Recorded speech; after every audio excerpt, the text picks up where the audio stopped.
Hey everyone, this is Chris and Sandy Bent with the Chris and Sandy Show. We get up close and personal with some amazing guests throughout the entertainment industry. And today, like I see on every episode, we got a great one for you. Who do we have? We have Turk McNamara with us today. He is a storyteller, songwriter, musician, and entertainer.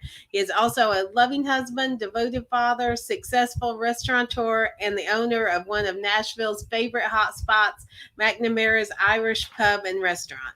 And we're going to talk to him about all that and A lot more. more. And we're excited to have him on. So welcome to the show. Yes, welcome. Thank you so very much. I'm delighted to be here. So I always like to start out the show the same way. How has COVID affected what you do? And what have you done to kind of maneuver through this the last 2 years?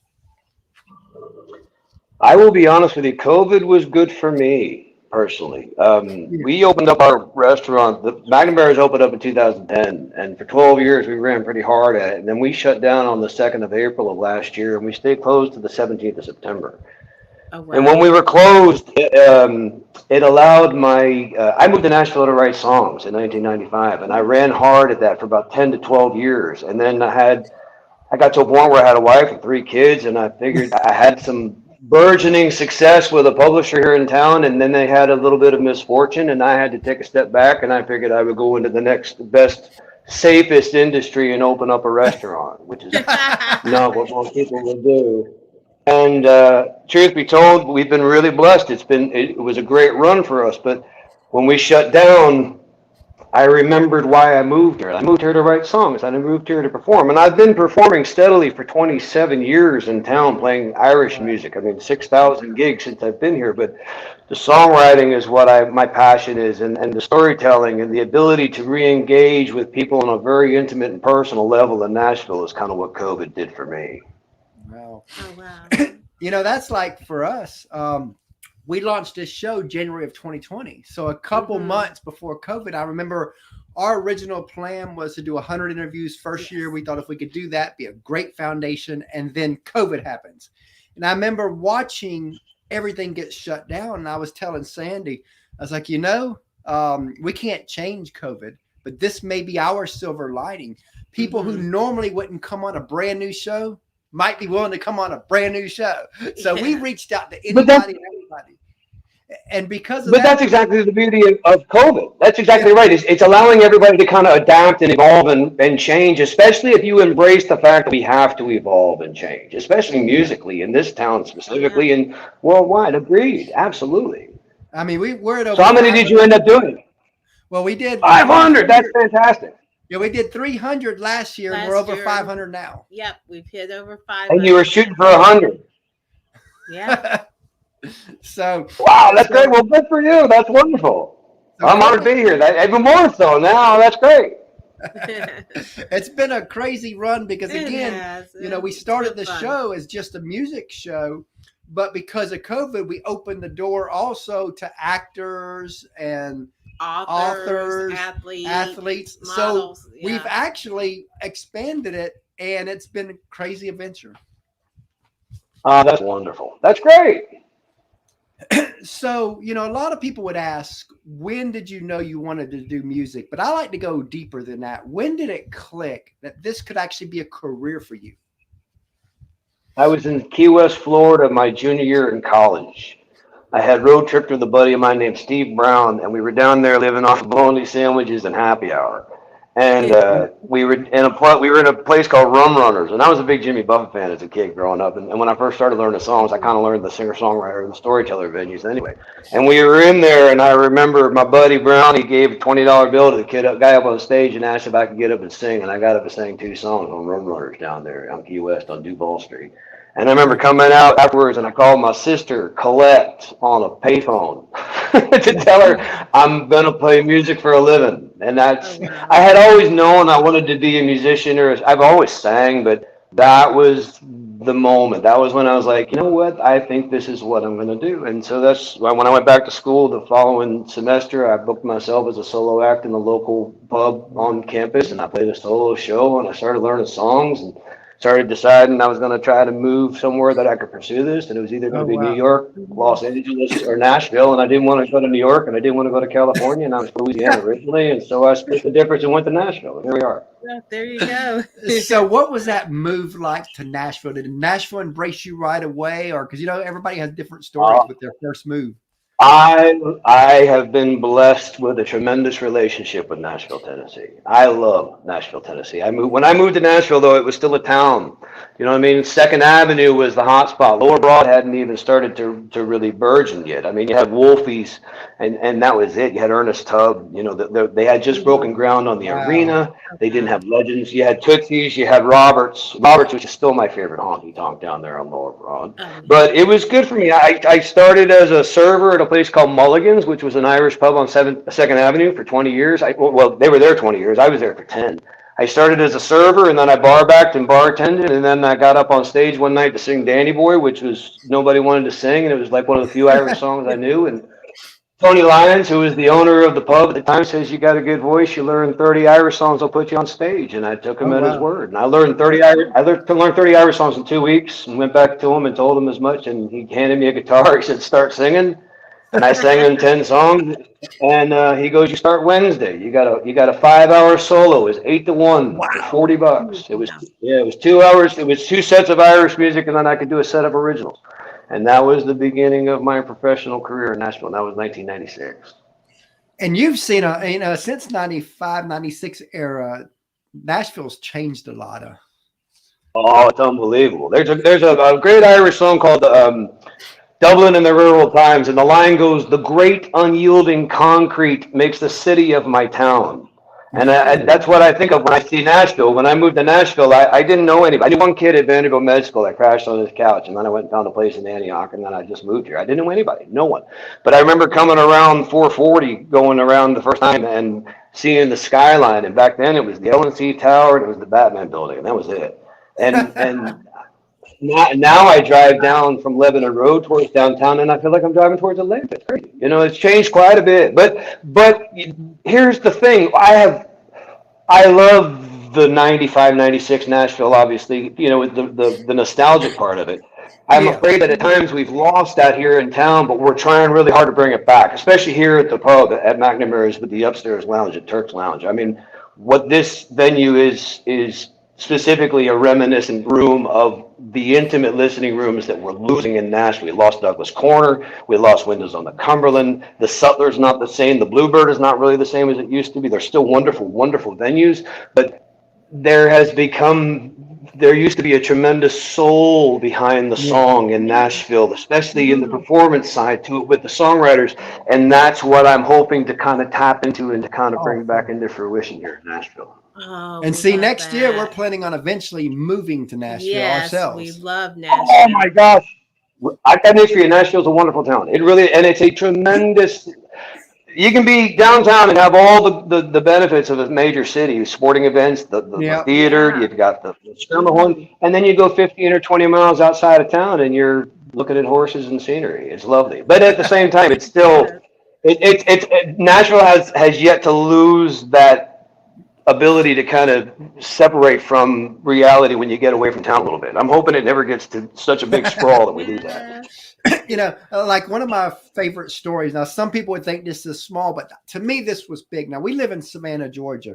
And I remember before we launched this show, I reached out on Facebook and asked, does anybody have an extra mic laying around, a podcast mic?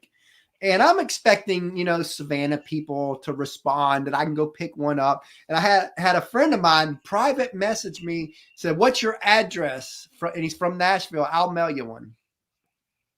Oh, well, see, but that's Nashville. And they are like that. Here's a testament to Nashvillians. I have lived through 2 tornadoes in Nashville, Tennessee, and both of them hit very close to where I lived. And from the moment you wake up the morning after a tornado, all you hear is chainsaws.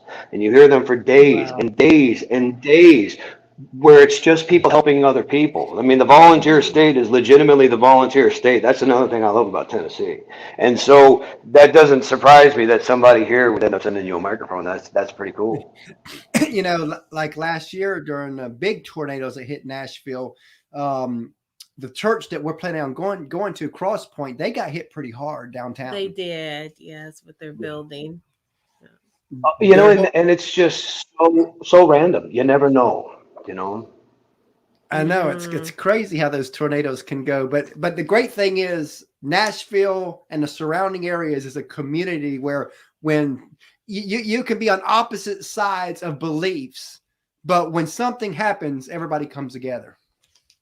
Oh yeah, absolutely. I mean, we had throw on top of the two tornadoes, the flood of Yeah. 2010. I mean, that was another situation. You're sitting there watching a schoolhouse floating down I-65. I mean, it was surreal. And then all these people that have lost. I mean, it was like a war zone in my neighborhood. I mean, you would walk out and you would have one section that didn't get flooded, looked normal and there's no bother, and then you look to the other side and it was just complete devastation. And then you add to that the Christmas Day bombing of last year, and Nashvilleians have an opportunity. They've had a tremendously hard road, and they have never once lost their willingness to help each other. And I think that's what makes this town an amazing town. I love Nashville. Yeah, I mean, it was just a crazy year of so much happening last year. Now, like this year, we've been to Nashville. Now, before this year, we'd never been to Nashville once. Yeah. And this year, we've been 4 times. Yes. All right, outstanding. Very good. When are you coming back again? April next year. April. And Good. you know, the funny Well, yeah. thing is, we've got a cool story of what happened the very first night that we're in Nashville. Yes, and you'll love this our one. Little one, yeah. We got a 9-year-old and a 2-year-old, but we were downtown walking, and we was in front of Honky Tonk Central, and this the drummer of whoever the drummer was that was playing that night hand a drumstick to somebody and said, "Go get this to that boy out there." And it happened to be probably see he's a huge music and so they hand watching. little Chris this drumstick. Now that's not the crazy part. So we thought that was pretty cool. So we walk across the street and we're in front of Dirk Bentley's row, and we're listening to the music there. And the lady singer there looks back, sees a drumstick in his hand, and jumps down and asks him would he like to play drums for one song with them. So they pull him through the window. Literally pull him through the window, put him on the stage. So he's playing drums on Broadway. His first at 9 years old. Time in Nashville. And that was his first experience of Nashville. He was so thrilled. In about 15 years, he's going to be on a podcast somewhere, and they're going to go, "When did you know you wanted to play music for the first time in your life?" And you're going to go, "I was 9 years old in Nashville with my mom and dad, and I got pulled up on stage, and I knew right then and there." How cool is that? That's great. Yeah, we love that story. Awesome. Now, as you know, Nashville's very inclusive when it comes to kids. Yeah, sorry, go ahead. We love that. Now, as you know, a lot of people, they see the glory of like your Blake Sheltons, your Miranda, your Carries out there, but they don't see the grind, the sacrifice, the tears, the struggles it takes, not just to get to their levels, but even a career level within music. And I always want to talk about this because I think it's one of the most overlooked things out there, you know, because a lot of people think, oh, you got talent, you'll make it. But we both know that's not true. It's a lot more than that. So tell us some of the sacrifices and struggles you've had to go through to get to where you are today. I have been blessed to have had the opportunity to make music in Nashville for as long as I have, and to really feel like I'm only still peaking, and not even close. I've been playing with the same guys. One guy I've been playing with for 21 years, and the other guy's been in the band for 17. And so we're best friends, and we kind of breathe the music. Right now, we only play 3 nights a week. There was a time where I was playing 300 gigs a year for up to 12 years. I played a lot of shows, and the sacrifice was, even at that, I was still working during the day. I was still crushing, trying to write songs, and then I'd be playing at night. And my wife and I have 4 kids, and my wife is from Ireland. You know, my wife is an amazing person. Her name is Paula, and she immigrated here in 1997. And we have a 20-year-old, an 18, 14, and 10.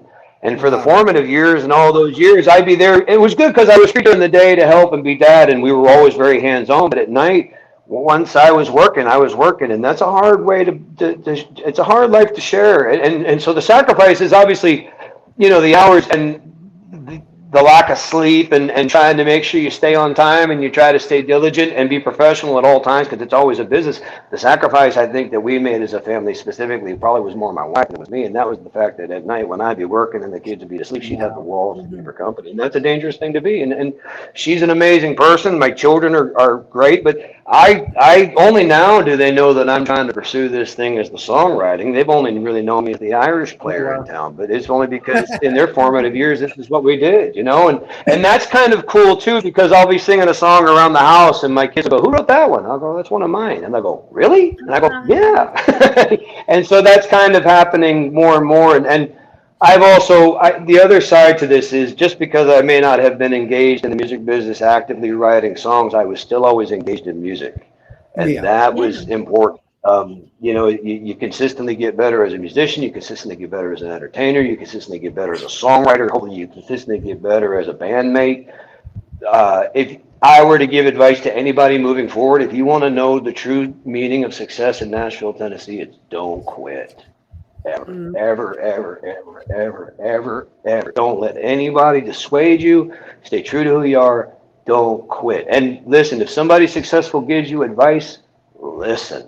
Don't be afraid to take advice. You know, I think that's an important thing. And the other thing that kind of dawned on me too, and maybe my children have far to do with this, is, you know, when you grow up, you have this imagination that you're only going to learn from people that are older than yourself, and then you get to that point where you start learning from people that are younger than yourself, and then your thought pool grows exponentially in a cool direction. Do you know what I mean? And so I think that would be the other piece of advice: is just listen and stay true, but don't quit. Whatever you do, don't quit. Don't quit. You know? Yeah, I mean, that's like, you know, we've probably launched 100 different business ideas in our 19 years of marriage, but we just wouldn't quit. Yeah, you can't. Yeah, and it's not easy. You know, it's not. I mean, you guys know that. You have children, you have young children. It is hard. It's hard to balance all of it, but you do your best. And then if you realize there's some things you need to fix, you work on those too, and hopefully it all works out. I don't know. I play music for a living. We run an Irish pub and a restaurant, and that's my advice. I love what you said about listening to people who are younger than you, because we're about to launch a new podcast. It'll only be This will only be weekly, so it won't interfere with this. But it's going to be called Young at Heart Nashville, and it's going to spotlight professionals in Nashville who are over 40. And one of the questions that I'm going to ask in every episode is, well, there's two questions I will definitely ask in every episode. Is one is, what do you think the younger generation can learn from you? But my second question will also be, what have you learned from someone under 40? You know, so I love that you talked about that now that you've gotten older, you realize that you have to learn also from the younger generation, because they're the ones inspiring sometimes. Well, especially when they don't have the inhibition of everybody telling them how to do it. Do you know what I mean? That's one thing that happens a lot in Nashville. A lot happens, you walk into Nashville. Some of the best ideas for songs I had was in my 20s when I moved here. Now, I've gone back and revisited now, and I thought they were great songs back then. They were great ideas. The songs were really good. Do you know what I mean? But that's the other side to it. I mean, is you go back and you don't be afraid to revisit things that you may have thought were done in the past, because if you come at them with fresh eyes, especially with more experienced eyes, you might find a word or two that makes it a better song, and every word counts. I'm a big disciple of Jim Croce, man. Nobody ever got in and out of a song faster and said more under 3 minutes in the history of songwriting, in my opinion. It was like Tom T. Hall than Jim Croce. He was great. He could paint a picture.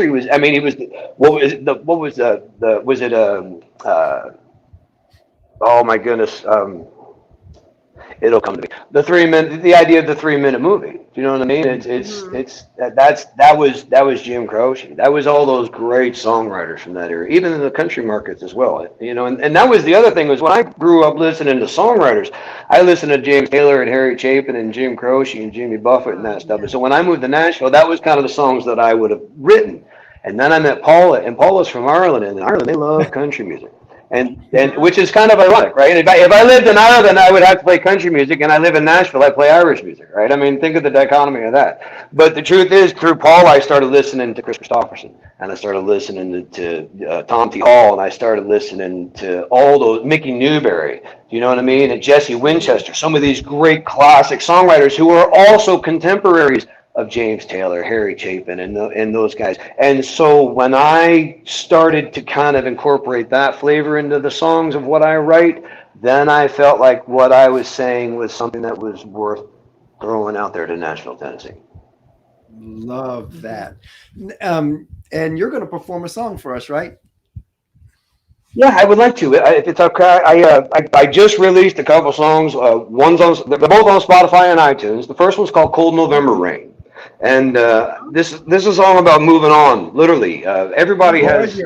My dad, my dad, God rest him, always used to say, this too shall pass. Which, when you're in the middle of something, you don't really kind of understand. But then as you go through some of life's harder things, and the older we get, the harder it gets. But it always passes as long as you stay true. And so that's what this song's called. It's called "Cold November Rain," and it's about moving on. It goes like this.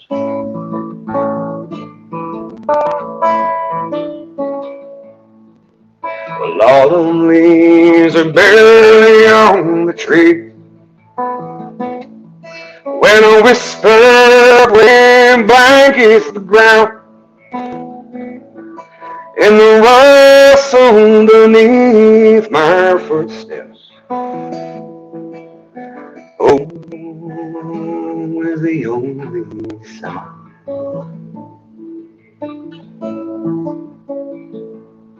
Well, I smile at the sky up above me when I feel her wet caress. The pain of the cold numbs my soul and washes the ache from my chest. And I'm traveling now, and I'm traveling now, and I am broken the last chain. I'm finally healed, oh, I'm healed by the cold November rain.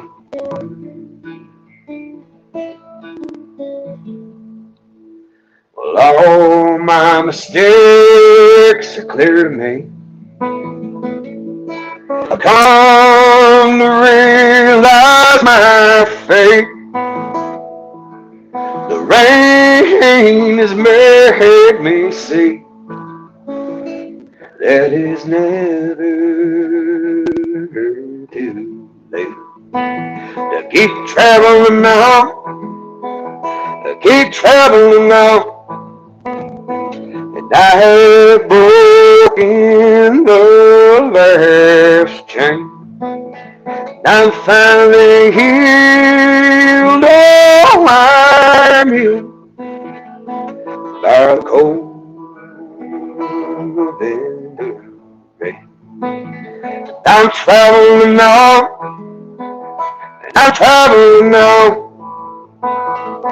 and I am broken the last chain. And I'm finally healed, oh, I'm healed by the cold November rain. By the cold November rain. By the cold November rain.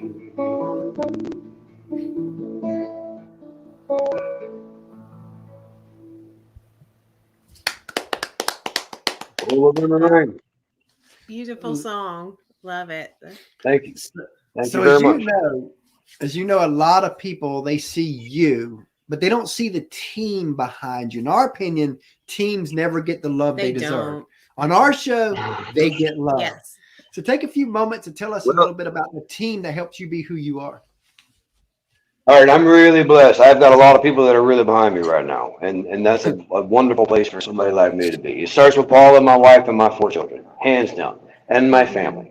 At the beginning of last year, I said a prayer to God to put in my path whoever I needed to have in my path to kind of get me where I wanted to go when I decided that I wanted to re-engage in the music business.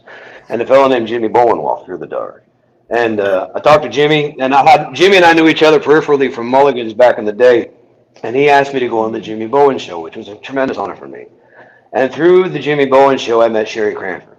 And when I met Sherry, well, I got news for you. After dealing with Sherry through the Jimmy Bowen show, I turned to Paul and I said, we're going to hire Sherry Cranford. We're going to hire Sherry and we're going to move this thing forward. That woman she is a pro's pro and she knows what's going on. Yes, we have had Jimmy. Hey, Jimmy, and Jimmy's salt of the earth, and he uses music in a way that I love to watch. I mean, he is a great musician, but he's a great performer. He's a good entertainer. He's a good guy. You know what I mean? And so through those two, I met Jeff McMahon. Jeff McMahon has been tremendously. Another great guy. Oh man, he's a patient man with me because I told Sherry the other day I've spent 12 years running an Irish pub while the entire nucleus of social media has kind of started to become what it is. And I can pour pints all day, and I can sing music all night long, and I can run a business and this and that. But I'm needing to learn that side of it. And Jeff's been good for me for that, and teaching me and kind of showing me the pieces I need to put in place. He's an asset to anybody that's looking for help with regards to being an artist here in town. And then let's see, Sharice Voltari is another one, Global Songwriter Connection, who has been tremendously good for me and to me. And she and I have a nice relationship. I'm working with a woman named Robin Ruddy. Robin Ruddy is with Best Built Songs in the Parlor Studio here in Nashville, Tennessee. Her husband was a fellow named Larry Sheridan. He just passed on, and they had run that together. And Robin and I know each other through the restaurant, and so I'm working with her. And so that's basically Bryce Roberts is the other fella. He is a great musical engineer in town. He's the other guy that's kind of in the fold for me. When I go into the studio, I like to bring Bryce in because he kind of understands what I want to do musically. He lets me take the lead, yet is kind enough and subtle enough to kind of disagree without me taking offense, if that makes any sense. And then the final piece of that would be Steve Peavy. Steve Peavy's a multi-instrumentalist who is a member of the Grand Ole Opry House Band, who does a lot of shows with me. And then I would be remiss if I didn't mention the other two musicians. Like I said earlier, I've been playing with all these years. And that one's a fellow named Josh Cully, 21 years on stage. He's a tremendous portion of who I am and how I am musically. And the other fellow named David Coe, who plays fiddle and mandolin. And if I were to kind of break down what Team Turk is right now, that would be the starting lineup right there. Love that. Awesome. Speaking of teams, we have a third co-host, our little 9-year-old, that we let come on and ask a couple questions. So Sandy's going to go get him. Oh, please, come on.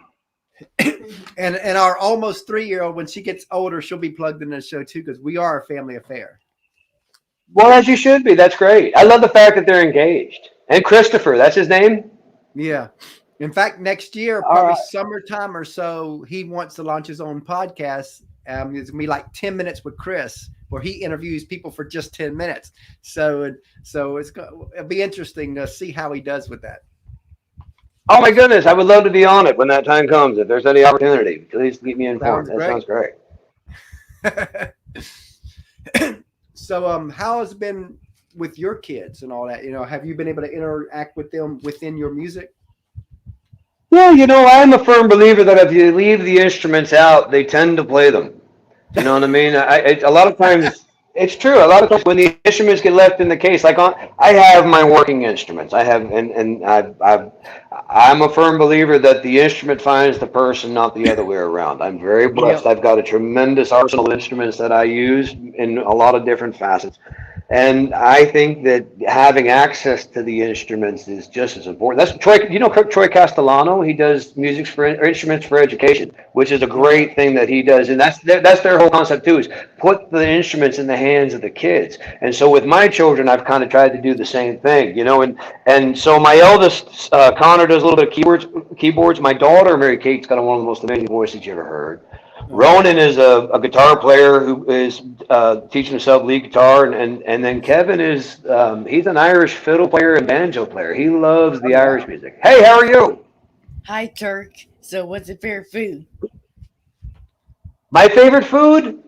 Oh, Yes. I would have told you back in the day it was pizza, but I think my favorite food now is steak. I love steak with broccoli and mashed potatoes. That's my favorite food, hands down. What about you? Mine is pizza. See, a year and a half ago, you and I would have loved the same thing. That's great. I love pizza. Do you like pepperoni pizza or do you like cheese pizza? I like pepperoni pizza. and saltine. Yeah, I love pepperoni. He's pizza. got a couple faves. All right. That's great. What else, Christopher?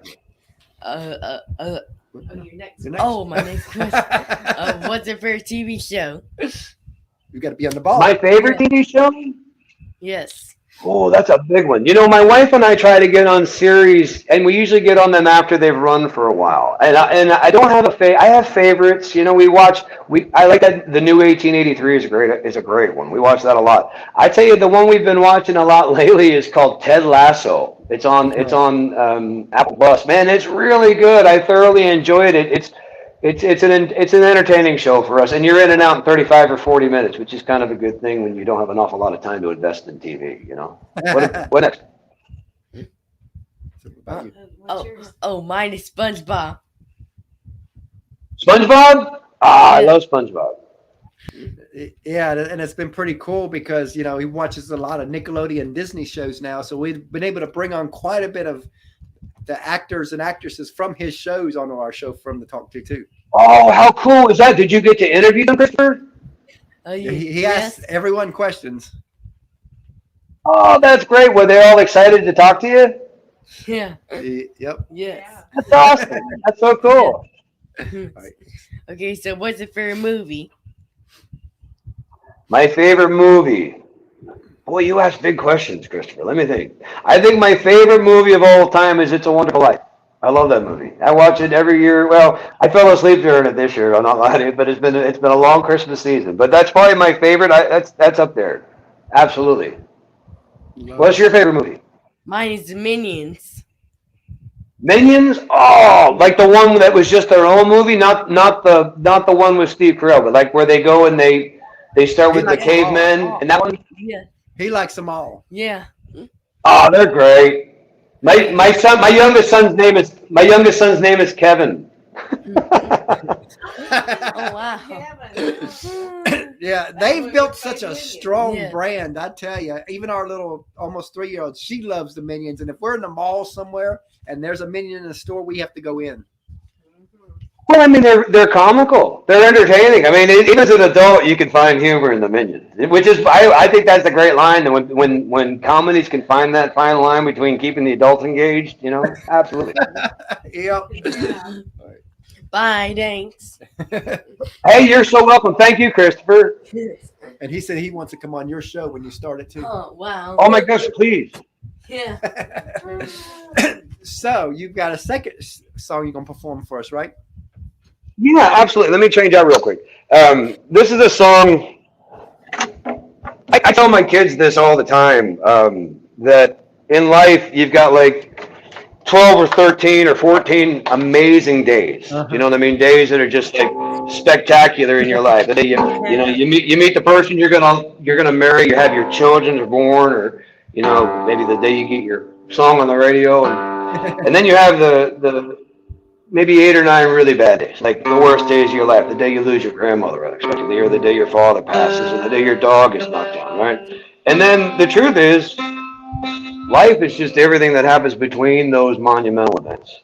And so that was the idea of this song. The song's called What Happens in Between, and it's about the fact that you just got to kind of live between all those moments, and that's what makes us who we are. And at the end of it, hopefully we'll kind of see the light of where our journey took us, and it goes like that circle.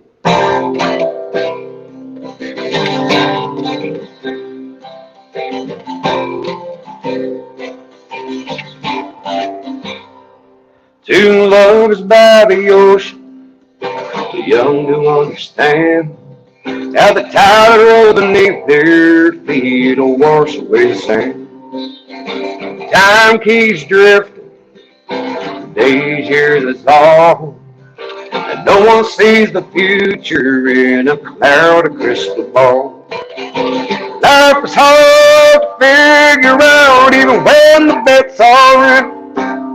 Tomorrow's still beyond our reach. We can't change where we've been. Regret is overrated. We gotta play it, sing back, sing. And when the credits roll, we'll understand it's what happens in between.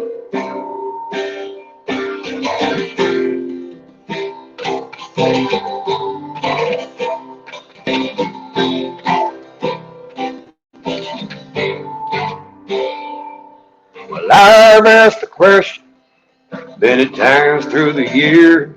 Why some are born to laughter, some of us to tears. The only thing that's certain is when the gypsy calls. Even she can't see the future in a cloud crystal ball. Life is hard to figure out even when the bets are in. Tomorrow's still beyond our reach. We can't change where we've been. Regret is overrated. We gotta play it scene by scene. And when the credits roll, we'll understand what happens in between.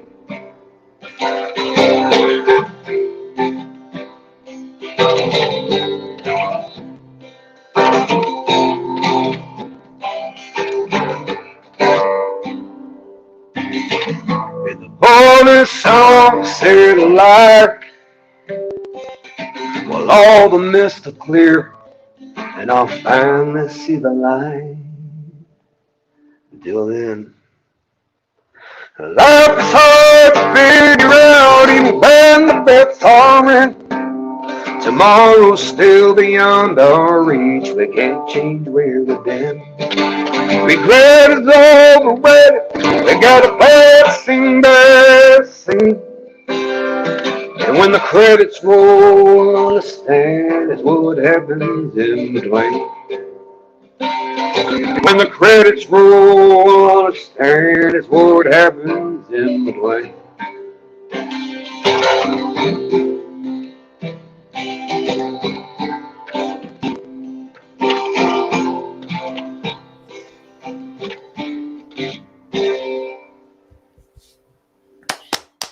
Love it. Love it. Love the What happens different songs. Yes. Thank you. And it's so Well, I true. told you know. Oh, it's absolutely true. It's so true. You know, I told you all those songs that I grew up writing and listening to was all those timeless songs of the '70s. You know, on both Yeah, sides like of they the say, spectrum. three chords and the truth, right? Yeah. But there's not a lot of people that sing those songs anymore, and I don't know why. I mean, you go back and you listen. I mean, James Taylor and Gordon Lightfoot, and I mean, there's this tremendous wealth of Americana and folk music that was so prevalent in the '60s and the '70s and the '80s that if you go back and kind of revisit, it's not going to do anything other than just perpetuate what we've got here in the first place. You know, so I think that's kind of what I tap into a little bit. Love that. So if you could co-write with any artist, dead or alive, who would it be? Wow, that's a big one. Any artist, dead or alive. We Chris can go one step Christopherson. further. Pick One somebody of each. Yeah. Chris Christopherson would be somebody, and specifically, I mean, obviously, he would be one that I'd want to write a song with. Jim Croce would be another one. I would imagine those. If I were going to pick one of each, here and deceased, I would pick those two. Wow. Awesome. Awesome picks. Yeah. Now, this probably has 1,000 answers Oh, at also, least. but just think of the first thing that pops in your head. But what's a song that you've heard that you wish you wrote? Let It Be. Ooh, that's a good one. Really good one. Yeah. Easy. I mean, that's my all-time favorite song. If you were to ask me what my all-time, and I'll tell you why. Because in the midst of some of my darkest hours, that song has gotten me through some really tough moments. And it's, you know, when I find myself in times of trouble, Mother Mary comes to me. I love that. It resonates with who I am just in who I am. You know, that would be the song I wish I had written. I think my favorite has always been when Miley Cyrus was country, the song "The Climb," because that song is so true about life. You know, you're always reaching for that other mountain. Oh yeah, I mean that's it. That goes back to what we said. Don't ever quit. Just keep going. Don't ever quit. Ever. You know. Mm-hmm. All right. And what are some sources of inspiration for you?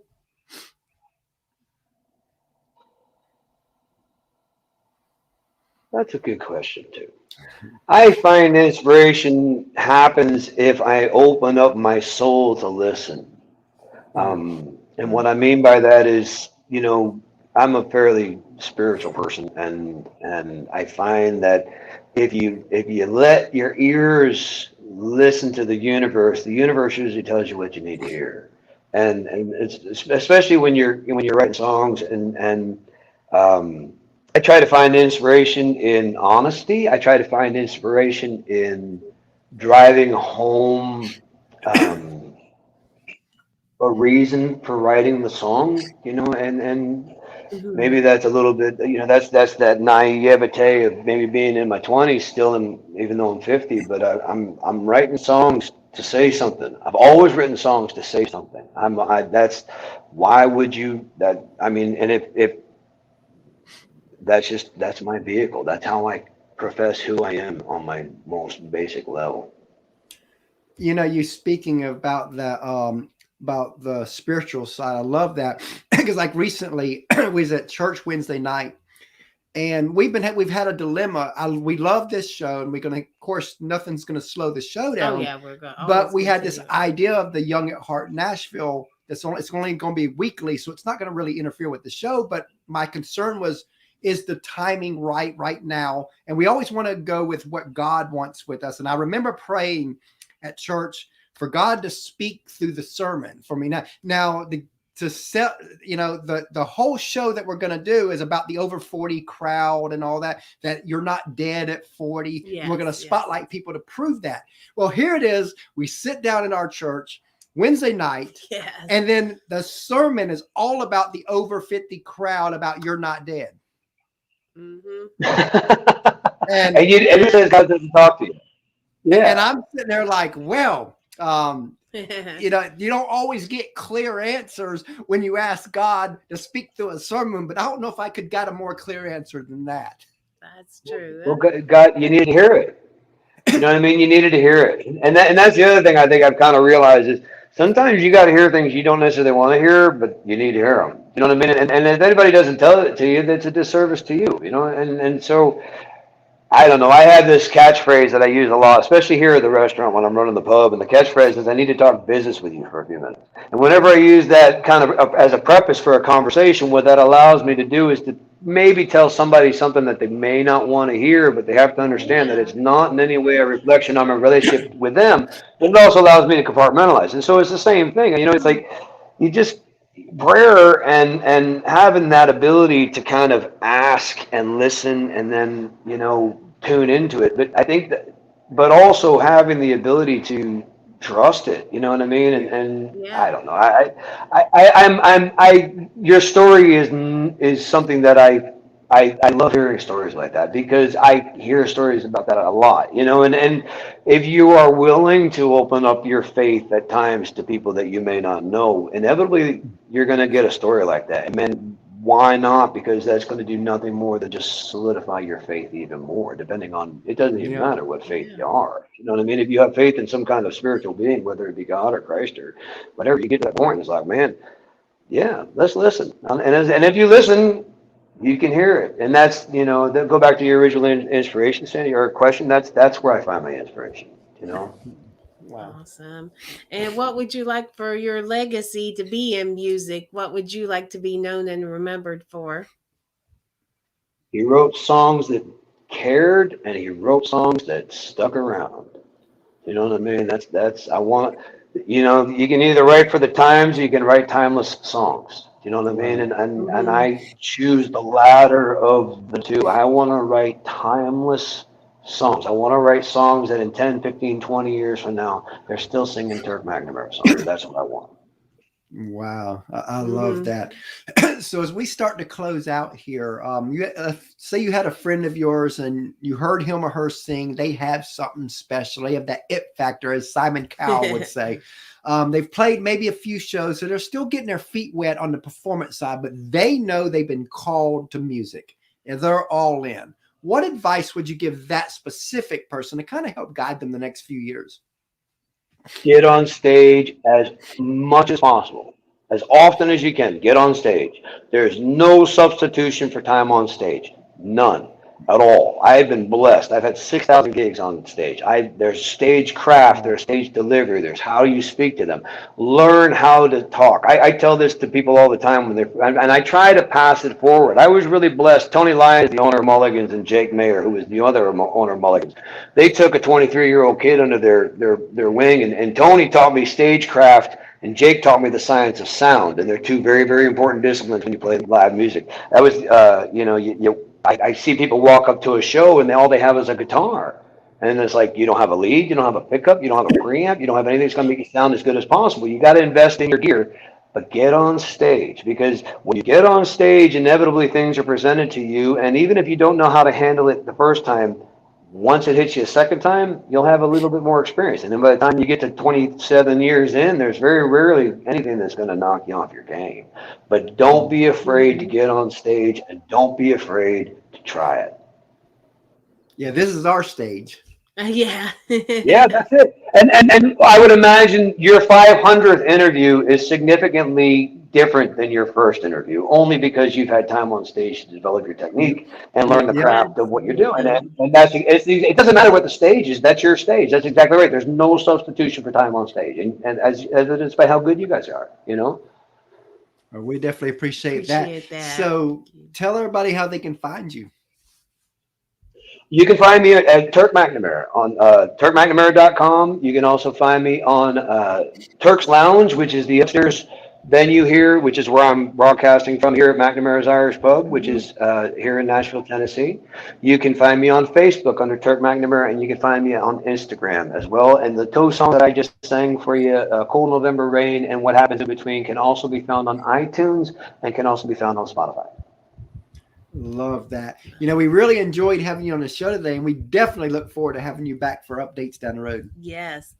Hey, thank you so very much. I'm really grateful you guys taking the time to talk with me and giving me the opportunity to kind of talk with you. So the best of luck. And when you guys come in April, please look us up. Come and see us, okay? Oh, we definitely will. Absolutely. You have a great day. Thanks so much for your time. Thank you so much. You too. Bye. You too. Thank you. Bye-bye.